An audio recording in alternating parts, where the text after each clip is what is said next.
दोस्तों, आज मैं आपके सामने एक बहुत ही शानदार क्राइम मिस्ट्री थ्रिलर मूवी को लेकर आया हूँ। इस मूवी का नाम आप स्क्रीन पर देख सकते हैं। मूवी ट्विस्ट और टर्न से भरी पड़ी है और इसकी IMDb रेटिंग है 6.7, जबकि रोटेन टोमेटोज पर इसको 100% की फ्रेश रेटिंग भी मिली हुई है। तो चलिए दोस्तों, बिना देरी किए शुरू करते हैं आज की ये एक्सप्लेनेशन। तो मूवी की शुरुआत में हम कुरो नाम के आदमी को देखते हैं, जो अपनी कार को लेकर एक ज्वेलरी शॉप के बाहर खड़ा था। तभी ज्वेलरी शॉप के अंदर से एक आदमी मास्क पहने हुए एक बैग लिए बाहर निकलता है और वो कुरो की गाड़ी में आकर बैठ जाता है। असल में कुरो और उसके साथी ज्वेलरी शॉप को लूटने के लिए आए थे।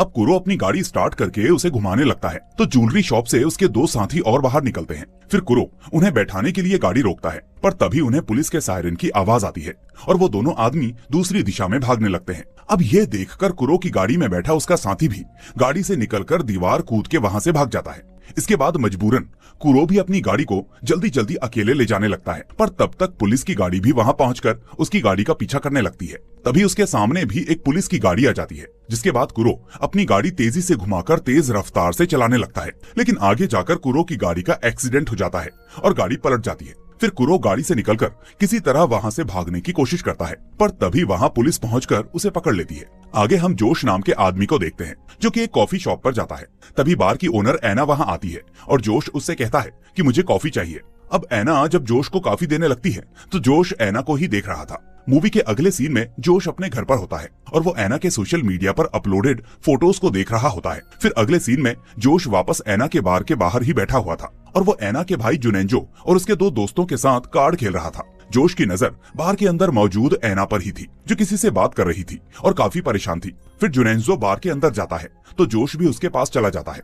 असल में जुनेंजो और जोश दोनों ही काफी अच्छे दोस्त बन चुके थे और वो दोनों आपस में बातें करने लगते हैं। तभी उस बार में पीली नाम की एक लेडी बच्चों को लेकर आती है। उनमें से एक बच्चा एना का था, जो एना के पास चला जाता है। एना पीली के साथ कहीं जाने वाली थी, इसलिए वो काउंटर पर खड़े जुनेंजो से अपना बैग मांगती है। इतने में वहीं खड़ा जोश एना को देखने लगता है और वो एना से कहता है, तुम पर यह हेयर स्टाइल काफी सूट होती है। अब एना थैंक्स कहती है और तभी पीली के साथ वहां से निकल जाती है। जोश जुनेंजो से कहता है, तुम्हारी सिस्टर काफी दुखी नजर आ रही थी।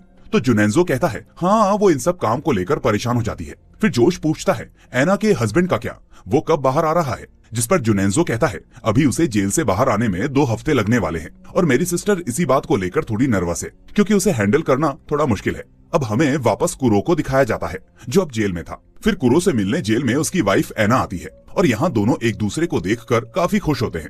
अब आगे हम जोश को देखते हैं, जो अपने घर में रात में बैठकर सोशल मीडिया प्लेटफॉर्म पर एना की प्रोफाइल देख रहा होता है। तभी जोश एना को ऑनलाइन देखकर मैसेज करता है कि क्या तुम अभी तक जाग रही हो? तो एना मैसेज करती है, हाँ, मैं मेरा कुछ काम कर रही थी, दिन भर मुझे समय नहीं मिलता। जोश मैसेज करता है, हाँ, मैं देखता हूँ, तुम दिन भर बार में बहुत काम करती हो। अगले दिन जोश अपने पिता के पास था, जो कि एक हॉस्पिटल में एडमिट थे।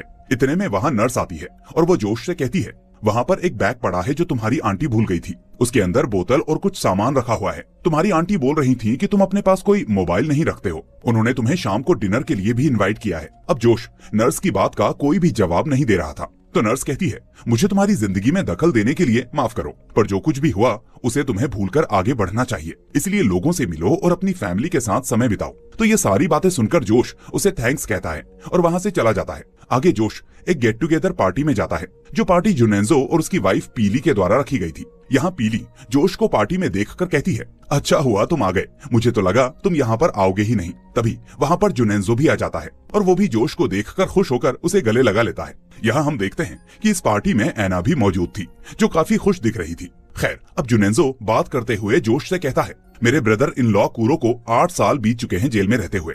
अब तो मेरी सिस्टर भी यही चाहती थी कि वो कुरो से अलग हो जाए, पर भाग्य में जो लिखा हो उसे कोई नहीं टाल सकता। वो बताता है कि असल में जब एना कुरो से जेल में मिलने गई थी तो वो दोनों इंटीमेट हुए थे और अब एना प्रेग्नेंट है। खैर, अब सभी लोग बाहर पार्टी कर रहे थे और जोश अंदर घर में था। तभी वहाँ पर पीली आती है और वो जोश से कहती है, तो तुम्हारा समय कैसे बीता? क्या तुम्हारी यहाँ पर किसी से बातचीत हुई? वैसे तुम्हारा एना के बारे में क्या ख्याल है? वो ग्रीन सूट में काफी अच्छी लग रही है, तुम्हें उसके पास जाकर मेल जोल बढ़ाना चाहिए। ये सुनकर जोश कहता है, तो उसके हस्बैंड का क्या?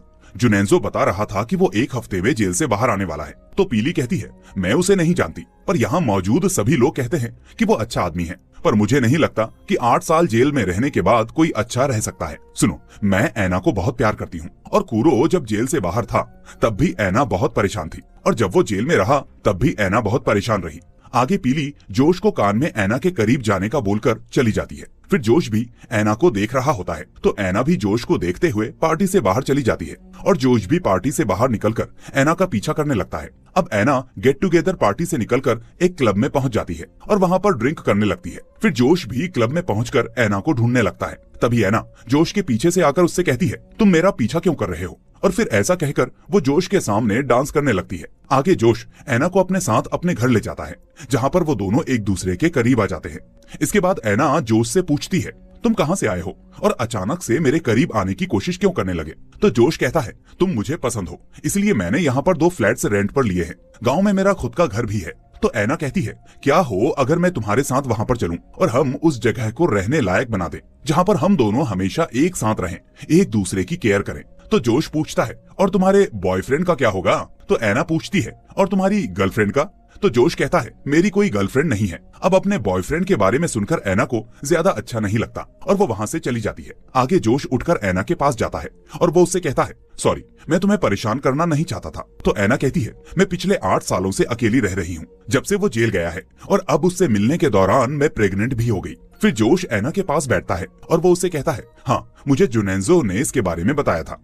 उसने मुझे बताया था कि तुम्हारा हस्बैंड ज्वेलरी शॉप में रॉबरी के दौरान पकड़ा गया था और रॉबरी करने के दौरान ज्वेलरी शॉप में कोई मारा भी गया था। तुम्हारा हस्बैंड रॉबरी के दौरान बाहर इंतजार कर रहा था उन लोगों का जिन्हें तुम्हारे हस्बैंड ने रॉबरी के लिए हायर किया था। ये सुनकर ऐना कहती है, कुरो बुरा आदमी नहीं है बल्कि बुरी संगत में पड़कर वो भी बुरा बन जाता है। जोश कहता है, क्या तुम्हें उन लोगों के बारे में पता है जो कुरो के साथ रॉबरी के दौरान मौजूद थे? जिस पर ऐना कहती है, यदि मुझे कुरो के साथियों के बारे में पता होता तो कुरो अभी जेल के अंदर नहीं होता। फिर जोश कहता है, तो क्या तुम्हारा हस्बैंड डरा हुआ है जो उसने पुलिस को उन लोगों के बारे में नहीं बताया जिन्होंने मिलकर उसके साथ रॉबरी की थी? शायद उसे डर लग रहा हो कि अगर उसने पुलिस को कुछ बताया तो वो लोग तुम्हें कुछ कर ना दें। तो ऐना कहती है, क्या हुआ क्या नहीं हुआ वो सब मेरा हस्बैंड जानता है, पर अब क्या तुम मेरे हस्बैंड के बारे में बात करना बंद करोगे? मैं इस समय उसके बारे में बात करना नहीं चाहती। तो ऐसा कहकर वो दोनों एक बार फिर से करीब आ जाते हैं। अब मूवी के अगले सीन में हमें कुरो को दिखाया जाता है जिसकी अब जेल से छुट्टी हो चुकी थी। जेल के बाहर ऐना भी कुरो का इंतजार कर रही थी और वो दोनों एक दूसरे को देखकर गले लग जाते हैं। इधर जोश भी अपने घर में था और वो ऐना के सोशल मीडिया अकाउंट में उसकी फैमिली फोटोज देख रहा था। फिर वहीं पर जोश को कुरो की भी कुछ फोटोज दिखाई देती हैं और उन फोटोज को देखकर जोश से रहा नहीं जाता। उसके मन में एक अजीब सी बेचैनी थी। आगे जोश अपने सामान में से एक डीवीडी निकालकर उसे कंप्यूटर में प्ले करता है तो हम देखते हैं कि उस डीवीडी में ज्वेलरी शॉप के अंदर रॉबरी वाले दिन की वीडियो फुटेज थी। असल में कुरो के 3 साथी रॉबरी वाले दिन हथियार लेकर ज्वेलरी शॉप के अंदर गए थे और उन्होंने शॉप के अंदर मौजूद ज्वेलरी को इकट्ठा करके अपने बैग्स में भर लिया था। तभी ज्वेलरी शॉप में एक लड़की भी मौजूद थी और एक रॉबर डंडे से उस पर हमला करता है। फिर वो लड़की घायल होकर नीचे गिर जाती है तो वो रॉबर वापस अपने बैग में ज्वेलरी भरने लगता है। इसके बाद वो घायल लड़की खड़े होने की कोशिश कर रही थी लेकिन तभी वो रॉबर वापस से डंडे से उस पर हमला करता है। वो लड़की फिर से नीचे गिर जाती है तो भी वो रॉबर डंडे से लगातार उस लड़की के चेहरे पर एक के बाद एक हमला करता रहता है और फिर वहां से वो सभी रॉबर भाग जाते हैं। इस तरह घायल हो चुकी वो लड़की वहीं पर तड़पती रह जाती है। खैर अब कुरो अपने घर पर था जिसे लगता है कि ऐना उसके पास नहीं आ रही, इसलिए कुरो ऐना से पूछता है, क्या तुम अब भी मुझसे प्यार करती हो? तो ऐना कहती है, हाँ मैं तुमसे प्यार करती हूँ। तो कुरो कहता है, यदि तुम मुझसे प्यार करती हो तो मेरे साथ खुश क्यों नहीं हो? तो ऐना कहती है, क्योंकि मुझे बहुत ही अजीब लग रहा है, तुम इतने सालों से यहाँ पर नहीं थे और आज अचानक यहाँ पर हो। आगे ऐना बाथरूम में थी और वो जोश को मैसेज करने की कोशिश कर रही थी पर वो जोश को मैसेज नहीं करती क्योंकि उसे डर लग रहा था। अगले दिन कुरो अपने फ्रेंड्स के साथ कार्ड खेल रहा होता है और उसके साथ जुनेंजो और जोश भी मौजूद थे।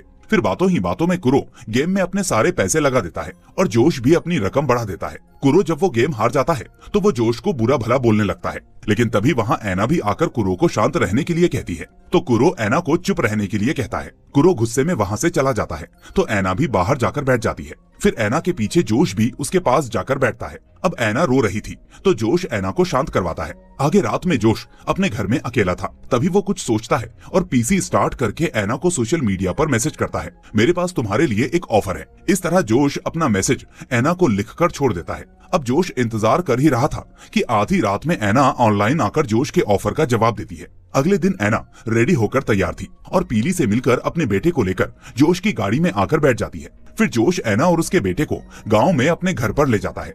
आगे जोश अपने पुराने सामानों में से गन और गोलियां निकालता है और गाड़ी लेकर कहीं जाने लगता है, पर तभी उसके पास मौजूद फोन की घंटी बजने लगती है। इस वक्त जोश के पास ऐना का फोन मौजूद था और वो फोन को कट कर देता है। हम देखते हैं कि ऐना के फोन पर लगातार उसके हस्बैंड कुरो का फोन आ रहा था। आगे जोश हॉस्पिटल में अपने पिता के साथ मौजूद था, तभी वो ऐना के फोन से कुरो को कॉल करता है।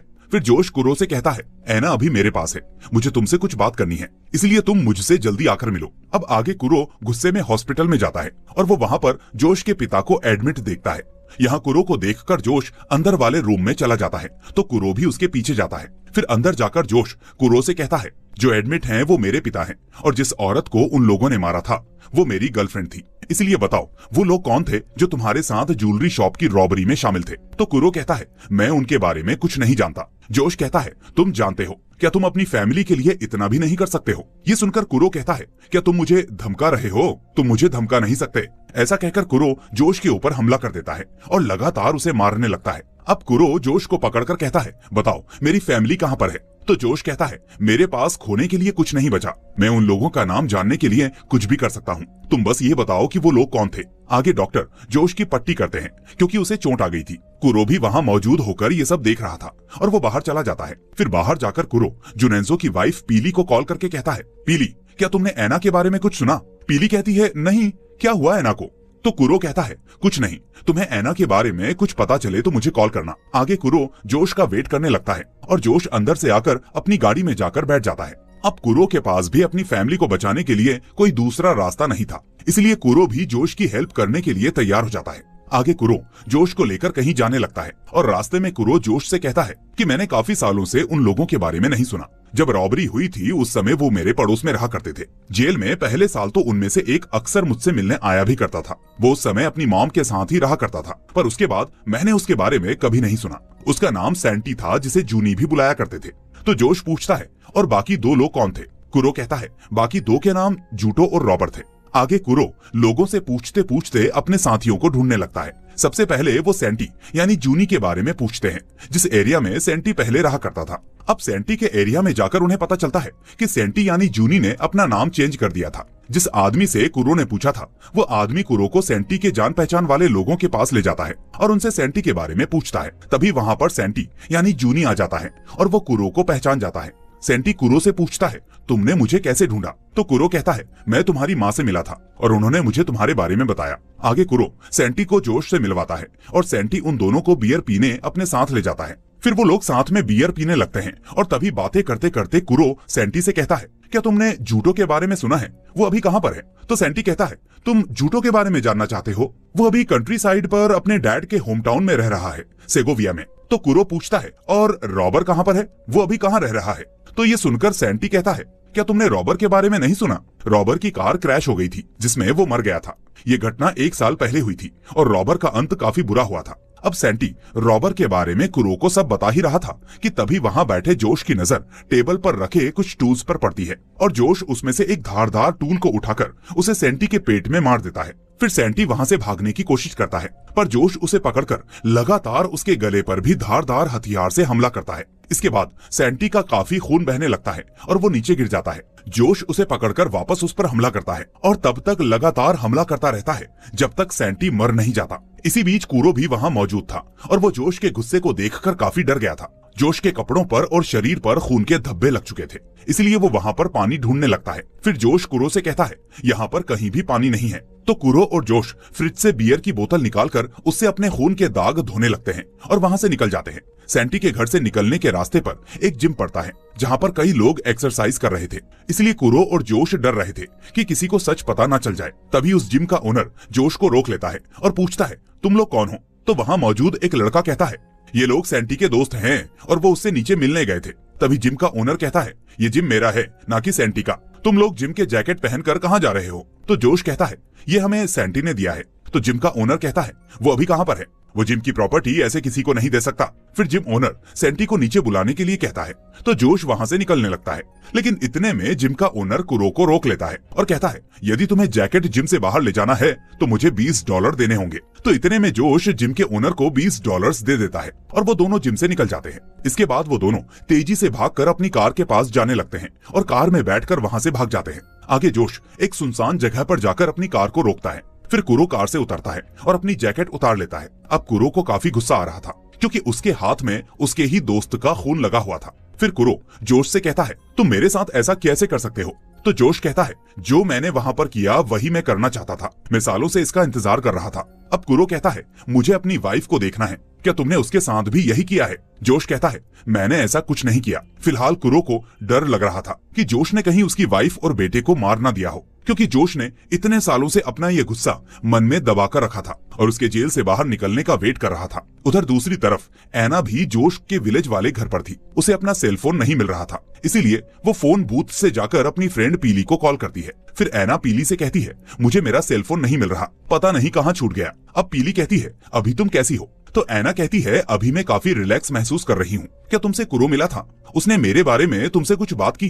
तो पीली कहती है हाँ वो तुम्हारे बारे में पूछ रहा था। एना कहती है पता नहीं अब वो क्या करेगा, मुझे तो सोच कर ही डर लग रहा है। तुम मेरे भाई को मेरे बारे में कुछ नहीं बताओगी, उसे मत बताना कि मैं यहाँ पर जोश के साथ आई हूँ। ऐसा कहकर एना पीली को बाय बोलकर फोन रख देती है। फिर एना जोश के पूरे घर में अपने बेटे के साथ अकेली थी, इसलिए वो घर में रखे सामानों को देखने लगती है। तभी एना की नजर अलमारी में रखी हुई कुछ वीडियो कैसेट्स पर पड़ती है। दूसरी तरफ जोश कुरो को लेकर उसके दूसरे साथी के पास जाने लगता है, जिसके बारे में उन्हें सेंटी ने बताया था। अब जाते जाते उन्हें शाम हो चुकी थी। तभी रास्ते में वो लोग एक होटल पर रुकते हैं। रात में कुरो बेड पर बैठा हुआ था और वहीं पर जोश बेड पर लेटा हुआ था। तभी जोश कहता है हमारी शादी को 3 महीने बचे थे जब से ये सब घटनाक्रम हुआ था, और जब मैं हॉस्पिटल में अपनी गर्लफ्रेंड से मिलने गया था तब वो जिंदा थी। वो हिल तक नहीं पा रही थी, उसे काफी दर्द हो रहा था, इसलिए डॉक्टर उसे पेन किलर्स दे रहे थे। फिर जब मैंने उसे देखा तो मैं उसे पहचान भी नहीं पाया, क्योंकि उसका पूरा चेहरा बिगड़ चुका था। तुम्हारे दोस्तों ने उसके चेहरे पर बहुत बुरी तरह से हमला किया था। आगे जब हम दोनों हॉस्पिटल में अकेले थे तो वो मेरी तरफ देखने लगी और मुझे देखकर रोने लगी। फिर उसके जाने के बाद मेरे दिमाग में उसकी यादें धीरे धीरे धुंधली हो गई, पर हॉस्पिटल में वो जिस हालत में थी वो अभी भी मेरे दिमाग में है। अब जोश की ये सारी बातें सुनकर कुरो कहता है मैं बाहर जाना चाहता हूँ। तो जोश कहता है ठीक है तुम चले जाओ। आगे नीचे जाकर कुरो जुनेंजो के घर पर एना को कॉल करने लगता है, पर उसके मोबाइल में बैटरी खत्म हो जाती है। तो कुरो होटल के मैनेजर से उसका मोबाइल लेकर कॉल करता है। फिर कॉल जुनेंजो की बेटी अटेंड करती है। तो कुरो कहता है सारा मेरी बात को ध्यान से सुनो, मैं तुम्हारा अंकल कुरो बोल रहा हूँ। तुम्हें अपने पिता से कहना है कि एना ठीक है और हो सकता है एना जल्दी ही तुम्हें कॉल करे, इसलिए अगर उसका कॉल आए तो तुम मुझे कॉल बैक करोगी। अब अगले दिन कुरो और जोश होटल से निकलने लगते हैं और जोश बिल पे करने लगता है, लेकिन तभी हम देखते हैं कि कुरो ने अपने पास एक चाकू छुपा लिया था। आगे कार में कुरो जोश से पूछता है क्या मैं तुमसे एक सवाल कर सकता हूँ, क्या तुम एना के साथ सोए थे? तो जोश कहता है क्या तुम सचमुच ये जानना चाहते हो? इस तरह अब वो बिना कोई जवाब के चुपचाप गाड़ी चलाने लगता है। आगे कुरो गाड़ी लेकर उस जगह पर पहुंचता है जहां पर आकर जूटो रहने लगा था और जिस जगह के बारे में उन्हें सेंटी ने बताया था। वहां पर गाड़ी रोककर कुरो 2 आदमी से पूछता है हम यहाँ पर जूटो नाम के आदमी को ढूंढने आए हैं जो 3 साल पहले यहाँ पर रहने आया था। तो उनमें से एक आदमी कहता है हमें उसके बारे में नहीं पता, आगे चर्च में तुम्हें काफी लोग मिल जाएंगे, तुम वहां पर पूछताछ कर लो। दूसरी तरफ एना जोश के घर पर थी और तभी उसकी नजर अलमारी के ऊपर रखी एक एल्बम पर पड़ती है। फिर एना एल्बम के फोटोज निकालकर देखने लगती है तो उसके अंदर जोश और उसकी फैमिली के फोटोज थे। उन फोटोज में एना को जोश की गर्लफ्रेंड की फोटो भी मिलती है। तभी एना की नजर अलमारी में रखी उन वीडियो कैसेट्स पर पड़ती है और एना उन वीडियो कैसेट्स को वीसीआर में लगाकर देखने लगती है। दूसरी तरफ कुरो और जोश को भी चर्च में जूटो नहीं मिला था, तो वो दोनों बाहर आकर ढूंढने लगते हैं। तभी कुरो की नजर जूटो पर पड़ती है और जूटो भी कुरो को देखकर उसे पहचान जाता है। आगे जूटो कुरो से आकर कहता है तुम यहाँ पर क्या करने आए हो?